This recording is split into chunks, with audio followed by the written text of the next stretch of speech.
కొన్ని పచ్చపత్రికలు, కొన్ని పచ్చ మీడియాలు విశాఖ ఉక్కు కోసం జగన్మోహన్ రెడ్డి గారు ఏం చేశారని చెప్పేసి రాస్తా ఉన్నారు.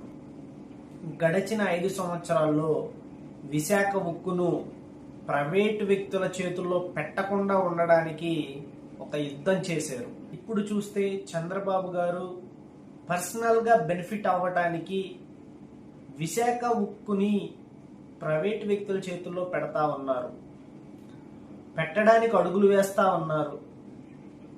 మరి ఈ విశాఖ ఉక్కు ప్రైవేటీకరణ చేయడానికి, ప్రైవేటు వ్యక్తుల చేతుల్లో పెట్టడానికి ఎందుకు అనుకుంటున్నారు?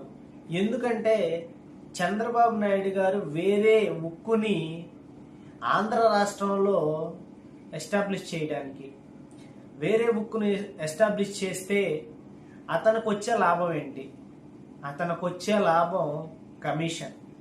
కేవలం చంద్రబాబు నాయుడు గారి యొక్క కమిషన్ కోసం ఆంధ్రుల హక్కును ప్రైవేటు వ్యక్తుల చేతుల్లో పెట్టడానికి ఈరోజు చంద్రబాబు నాయుడు అనే వ్యక్తి అడుగులు వేస్తా ఉన్నాడు. చంద్రబాబు నాయుడు గారికి తెలియజేస్తా ఉన్నాం, చంద్రబాబు నాయుడు గారు మీరు ఈ ప్రైవేటు వ్యక్తుల చేతుల్లో పెట్టేది ఆపే వరకు వైఎస్ఆర్సీపీ సోషల్ మీడియా తరపున ప్రతిరోజు గళం విప్పుతానే ఉంటాం.